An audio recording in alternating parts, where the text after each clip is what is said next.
Early in 1989, Eisenman had been invited to present a paper at a conference on the scrolls to be held at the University of Groningen that summer.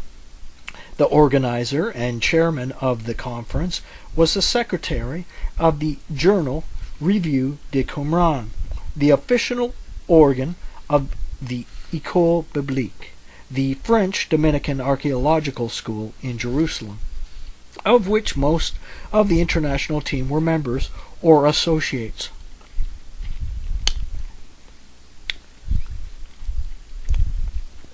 According to the arrangement, all papers presented at the conference would subsequently be published in the journal. By the time the conference, however, Eisenman's conflict with the international team and the ensuing controversy had become public. It was not, of course, feasible to retract Eisenman's invitation. He was therefore allowed to present his paper, but its publication in Revue de Qumran was blocked.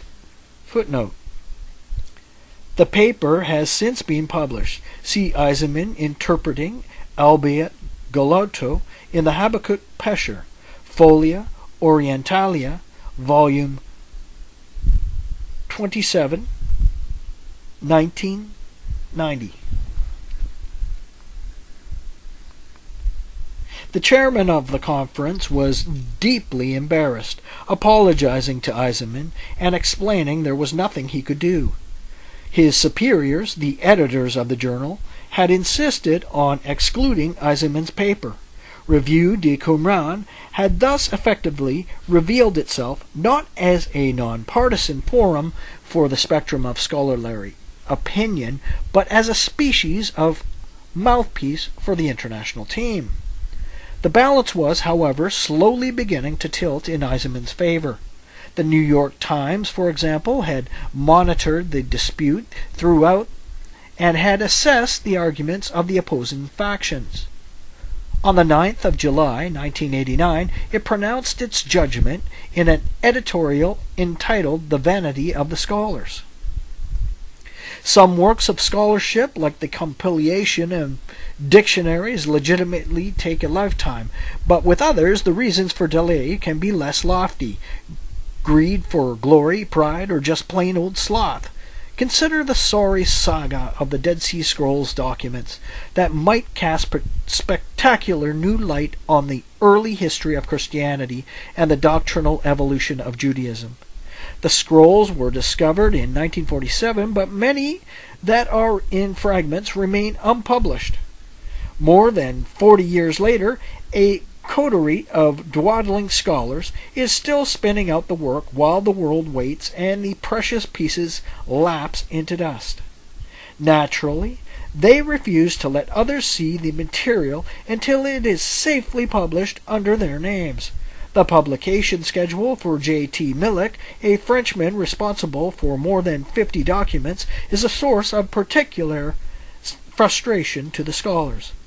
Archaeology is particularly vulnerable to scholars who gain control of materials and then refuse to publish them. Despite the unseemly squabbling, the clack and crack of ruptured armor proper, the Faustian and umbrage and general high dudgeon, Eisenman's arguments were now beginning to carry weight, to convince people. And there was also another development of comparative importance. The outsiders, the adversaries of the international team, were beginning to organize to consolidate their efforts and conduct conferences of their own. In the mouths of following the editorial in the New York Times, there were to be 2 such conferences. The first of these was arranged by Professor Kapira and Krakow with the aid of Philip Davies, and took place at Mogilany, Poland.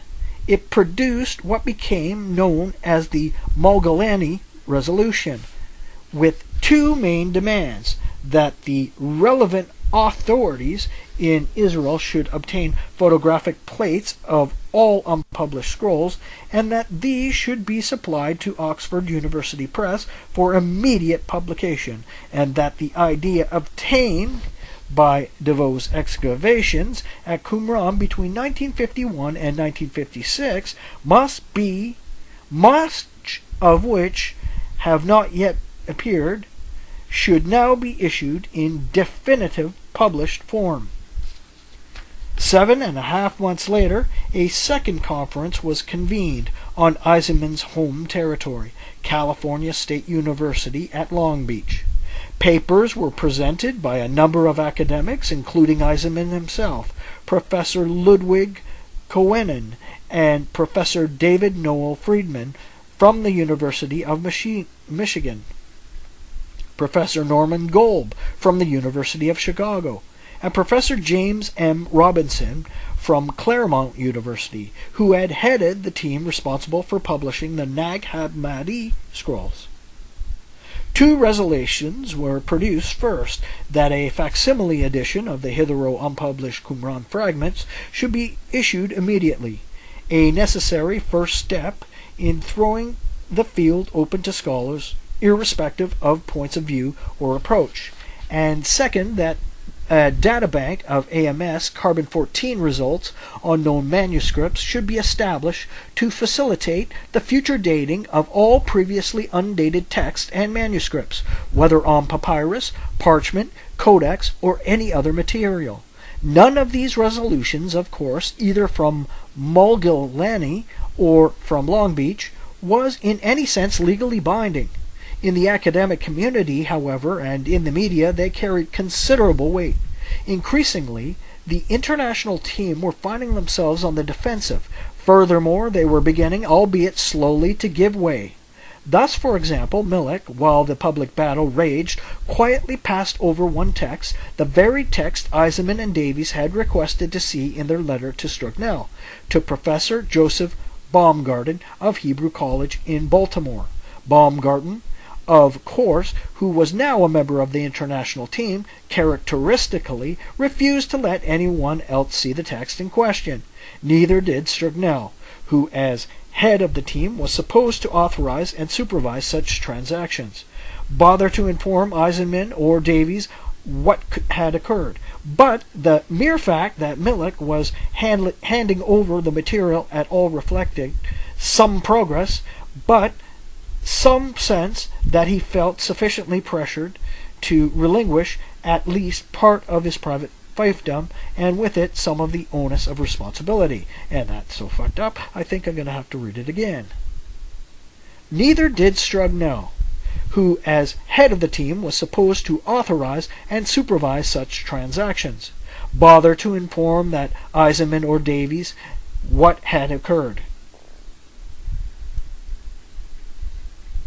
But the mere fact that Millick was handing over material at all reflected some progress, some sense that he felt sufficiently pressured to relinquish at least part of his private fiefdom, and with it some of the onus of responsibility.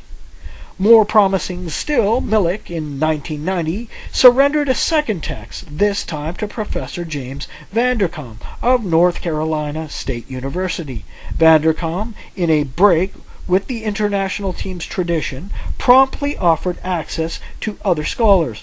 I will show the photographs to anyone who is interested in seeing them, he announced.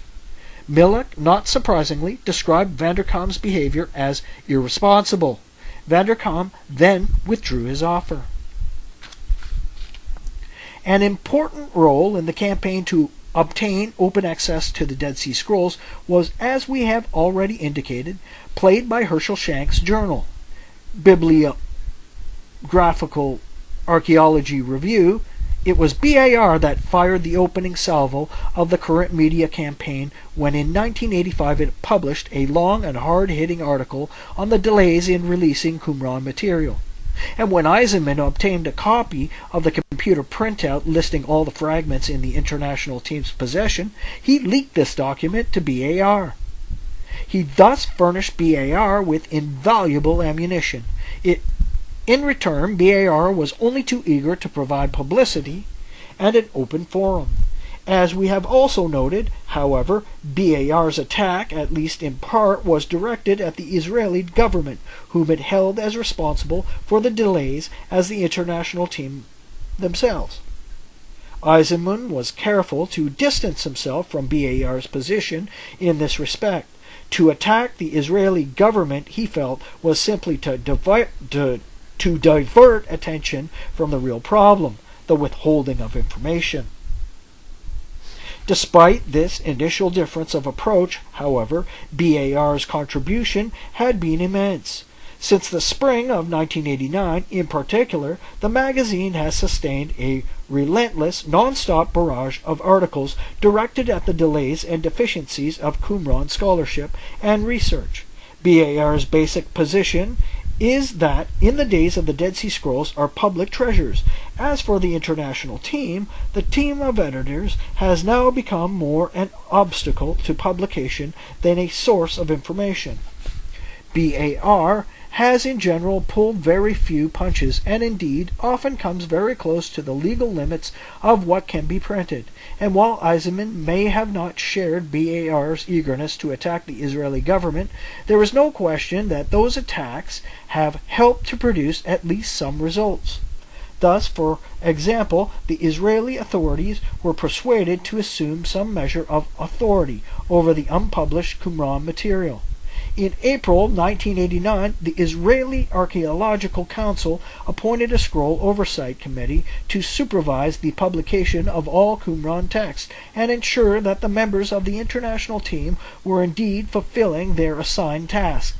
In the beginning, the creation of this committee have been something of a cosmetic exercise, intended merely to convey the impression that something constructive was being done.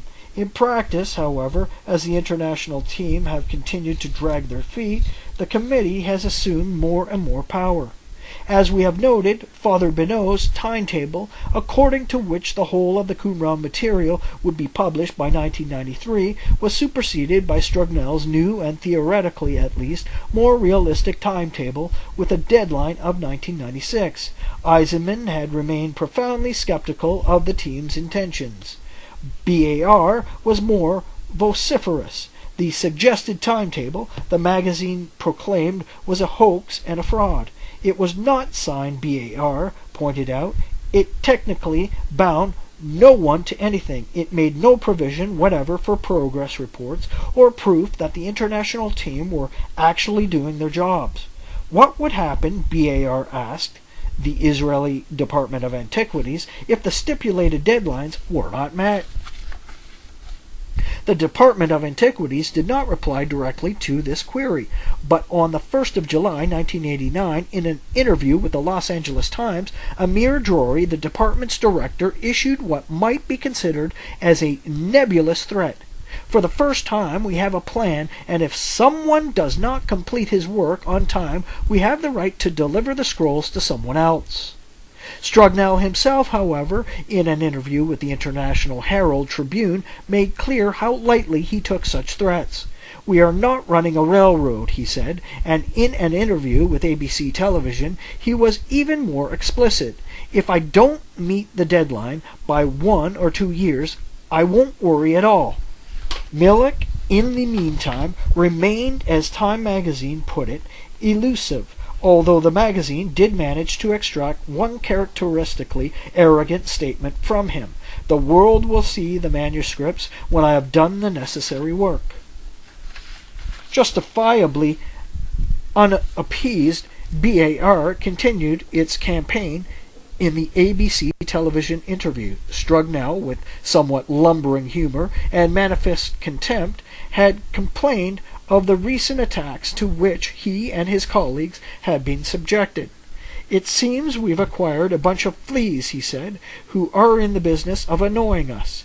BAR promptly ran a signally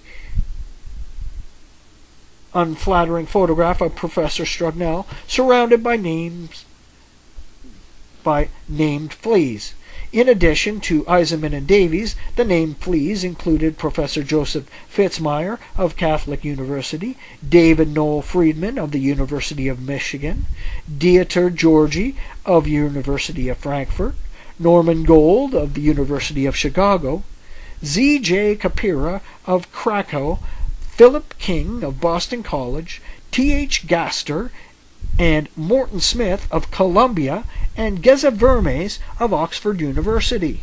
BAR invited all other biblical scholars who wished to be named publicly as fleas to write in. This invitation elicited a stream of letters, including one from Professor Jacob Neuser of the Institute for Advanced Study at Princeton, author of a number of important works on the origins of Judaism and the formative years of Christianity. Speaking of the international team's work, Professor Neuser described the history of the Dead Sea Scrolls. Neusner described the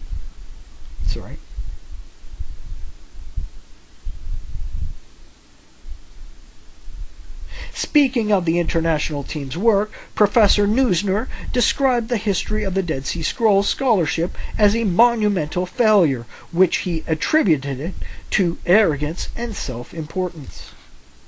By the autumn of 1989, we had already begun to research this book, and in the process to become embroiled, albeit quietly, in the controversy. On a trip to Israel to gather material and interview a number of scholars, Michael Bagent decided to check on the so-called Oversight Committee, recently formed to supervise the work of the international team. In theory, the committee might be anything. On the one hand, it might be a paper tiger, a means of formally institutionalizing official inaction. On the other, it might offer a real possibility of power being taken from the international team and placed in more assiduous hands. Would the committee merely serve to cosmeticize further delays? Or did it possess both the authority and the will to do something constructive about the existing situation? Among the individuals making up the committee were two members of the Israeli Department of Antiquities, Amir Drori, the department's head, and Mrs. Eyalia Sussman. Bagent had arranged initially to speak with Drori. On his arrival at the Department of Antiquities, however, he was urged to speak instead with Miss Sussman, who presided over the sub-department in charge of the Qumran texts themselves. Drori, in other words, had a number of matters on his plate. Mrs. Sussman's activities were focused more specifically on the scrolls. The meeting with Mrs. Sussman took place on the 7th of November, 1989. She clearly, and perhaps understandably, regarded it as an unwelcome intrusion on her already busy schedule. While being scrupulously polite, she was also therefore impatient, dismissive, and vague, vouchsafing few details, endeavoring to get the conversation over with as soon as possible. Bagent was also, of course, polite, but it proved necessary for him to become tiresomely insistent, conveying the impression that he was prepared to wait in the office all day unless some answers to his queries were forthcoming. Eventually, Mrs. Sussman capitulated. Bagent's first questions concerned the formation and purposes of the Oversight Committee. Mrs. Sussman, at that point, apparently regarding her interviewer not as a researcher with some background in the subject, but as a casual journalist skating on the surface of a story, imprudently confided that the committee had been formed to deflect criticism from the Department of Antiquities. In effect, Bagent was given the impression that the committee had no real interest in the scrolls themselves, but was merely a species of bureaucratic screen. What was its nominally official role? Bagent asked, and how much... Let's try that again. What was its nominally official role? Bagent asked, and how much actual authority did it exercise? Mrs. Sussman remained vague. The committee's job, she said, was to advise Amir Drori, director of the Department of Antiquities, in his dealings with Professor Strugnell, chief editor, for any publication of Qumran material. The committee intended, she added, to work closely with Strugnell, Cross, and other members of the international team towards whom the Department of Antiquities felt an obligation. Some, she declared, have gone very far with their work, and we do not want to take it away from them. What about BAR's suggestion, Bagent asked, and the resolution adopted by the convention at Mogilani? 2 months before, of making facsimiles or photographs available to all interested scholars. Mrs. Sussman's gesture was that of a woman dropping an irrelevant letter into a wastepaper basket. No one discussed it seriously, she said. On the other hand, and somewhat more reassuringly, she stated that the new timetable, according to which all Qumran documents would be published by 1996, was correct. We can reassign, she stressed, if, for example, Milik doesn't meet the dates. Every text in Milik's possession, she emphasized, has been allocated a publication date in the schedule. At the same time, she acknowledged her sympathy for Strugnell's position.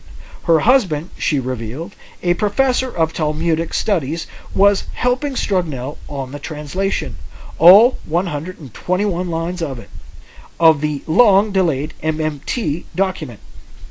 So far as Mrs. Sussman was concerned, everything on the whole seemed to be in order and proceeding acceptably. Her chief preoccupation, however, seemed to be less the Qumran material itself than the adverse publicity directed at the Department of Antiquities. This profoundly disturbed her. The scrolls, after all, were not our job. Why is it causing trouble? She asked almost plaintively. We have other more important things to do.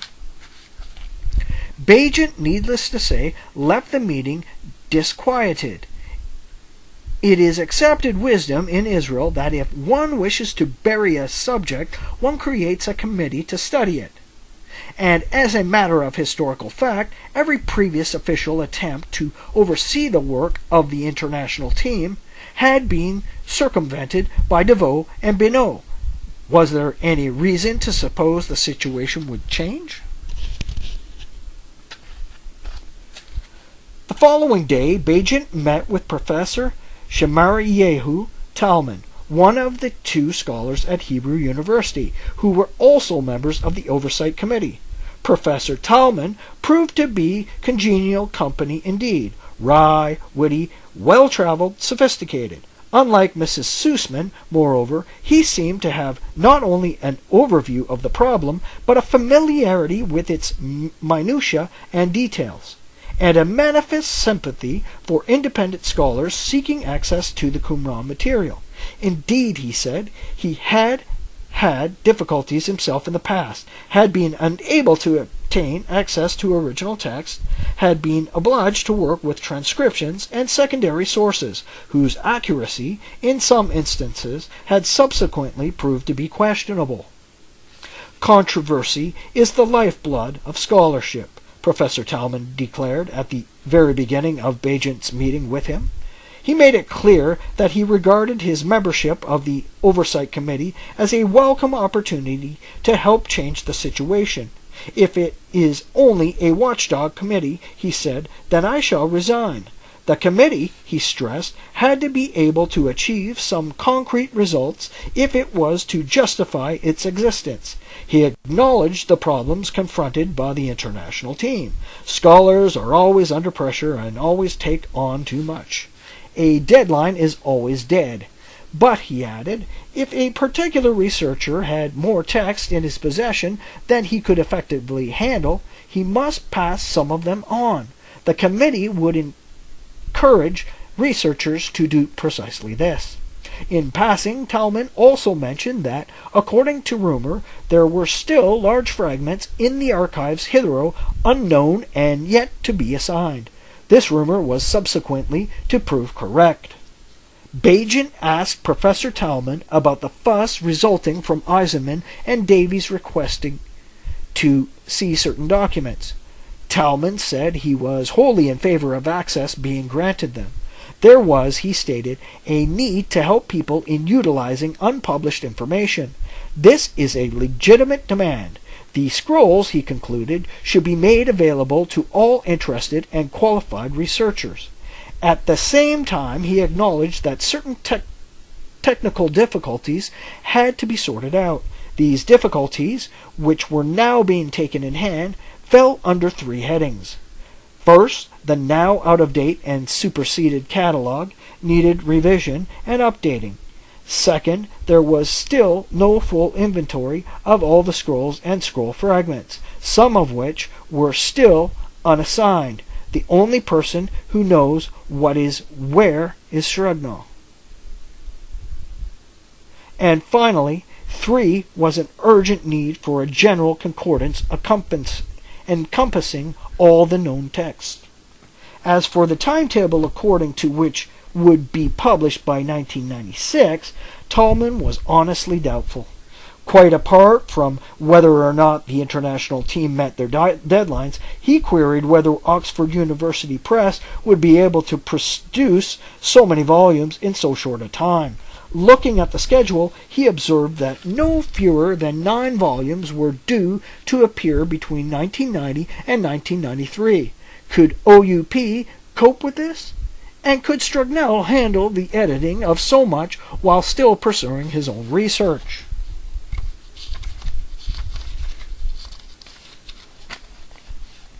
If they arose, however, these obstacles would at least be legitimate obstacles, not attributable to obstruction or deliberate withholding of material.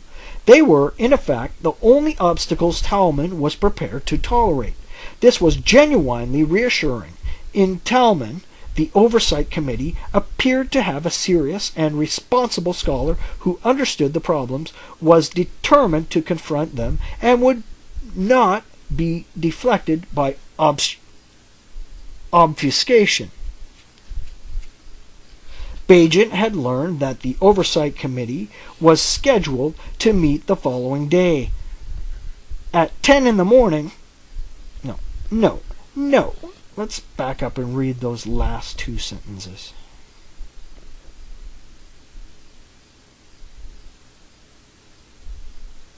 Okay.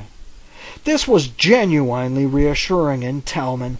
The Oversight Committee appeared to have a serious and responsible scholar who understood the problems, was determined to confront them, and would not be deflected by obfuscation.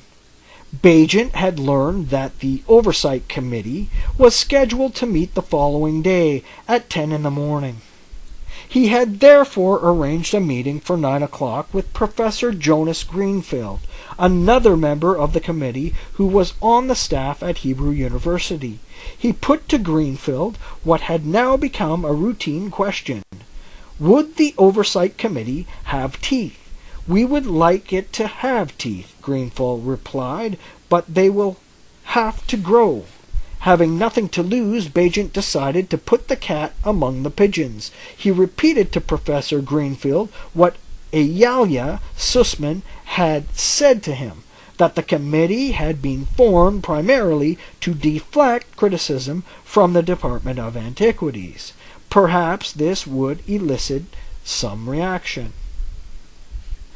It most certainly did. The next morning, Mrs. Sussman telephoned Bagent. Sounding somewhat rattled at first, she stated she was annoyed with him for telling Professor Greenfield she had made so dismissive a remark. It wasn't true, she protested. She couldn't possibly have said anything like that. We are very keen, she stressed, for this committee to do things. Bagent asked if she wished him to read back to her his notes. When she said yes, he said he did so. No, Mrs. Sussman insisted. The committee was formed to advise the Department of Antiquities on sensitive matters. As for her dismissive remarks, she had thought she was speaking off the record. Bagent replied that he had originally arranged his interview with Amir Drury, the department's director, in order to obtain precisely, for the record, a statement of official policy on the matter. Drury had passed him on to Mrs. Sussman, whom he had no reason to suppose was expressing anything other than the official line. The interview, therefore, had been very much on the record. Bagent then became somewhat more conciliatory, explaining the grounds for his concern. The Oversight Committee, he said, was potentially the best thing that had happened in the whole sorry saga of the Dead Sea Scroll research. It offered for the first time a genuine possibility of breaking the logjam of transcending academic squabbles and ensuring the release of texts which should have been made public 40 years ago. It had thus been profoundly disconcerting to hear that this unique opportunity might be squandered and that the committee might be more than a bureaucratic mechanism for maintaining the status quo.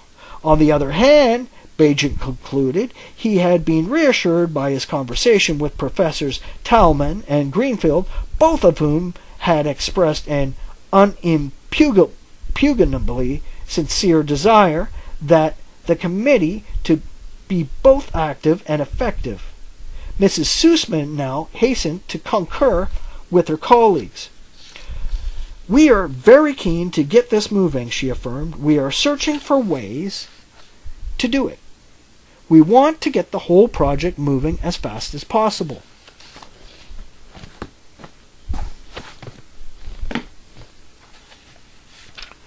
Partly through the determination of Professor Talman and Greenfield, partly through Mrs. Sussman's embarrassment, the Oversight Committee had been galvanized into some sort of resolve.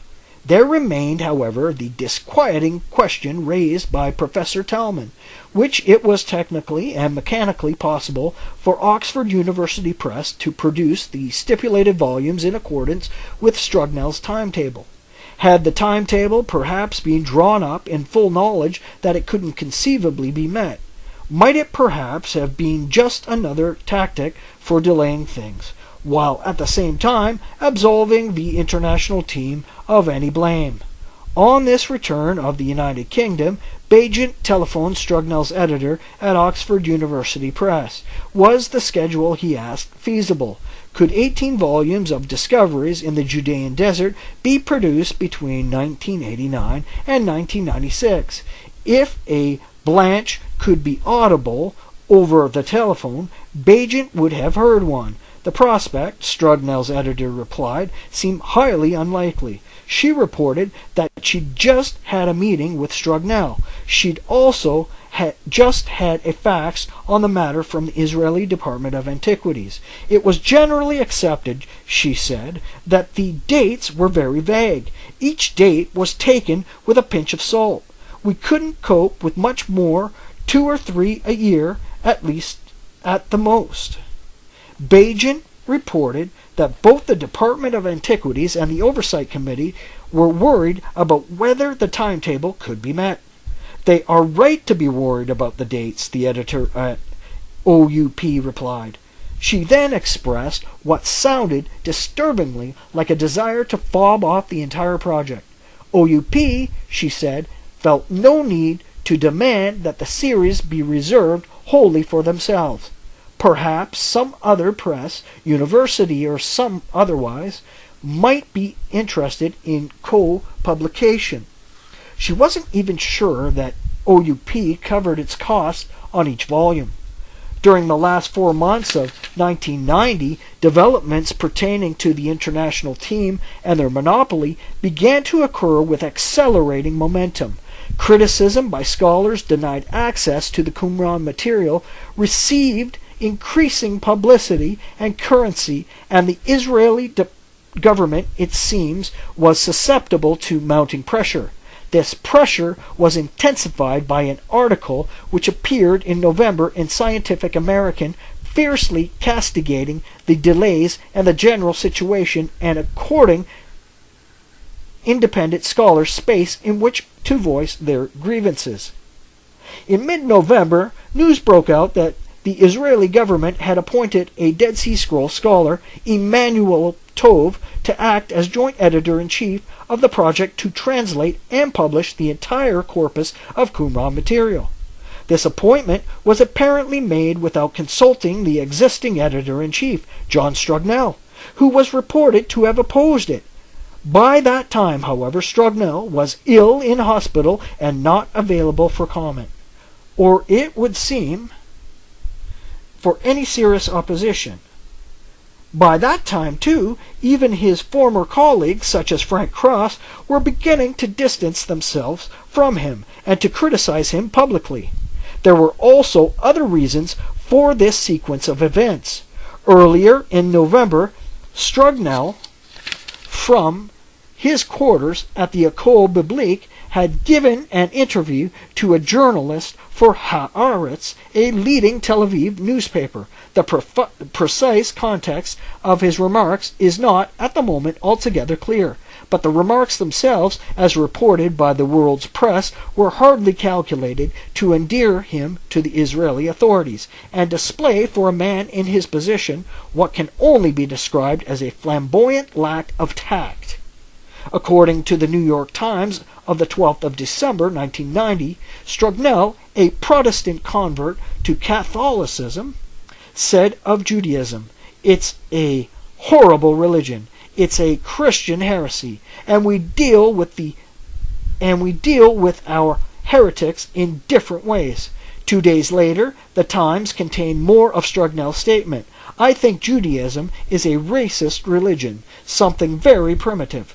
What bothers me about Judaism is the very existence of Jews as a group." According to London's Independent, Strugnell also said that the solution, an ominous word, for Judaism was mass conversion to Christianity. In themselves, of course, these comments had no direct relevance to the question of Dead Sea Scroll scholarship, to the withholding of Qumran material from other researchers, and the procrastination in its release. But such comments could hardly have been expected to enhance the credibility of a man responsible for the translation and publication of ancient Judaic text. Not surprisingly, a major scandal ensued. It was covered by British newspapers. It was a front-page item for newspapers in Israel, France, and the United States.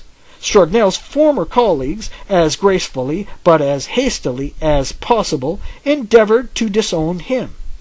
By the middle of December, it was announced that he had been dismissed from his post, a decision in which apparently his former colleagues and Israeli authorities had concurred. Delays in publication and problems of health were cited as factors contributing to his dismissal.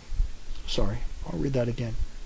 A decision in which apparently his former colleagues and the Israeli authorities had concurred. Delays in publication and problems of health were cited as factors contributing to his dismissal. End of chapter 5.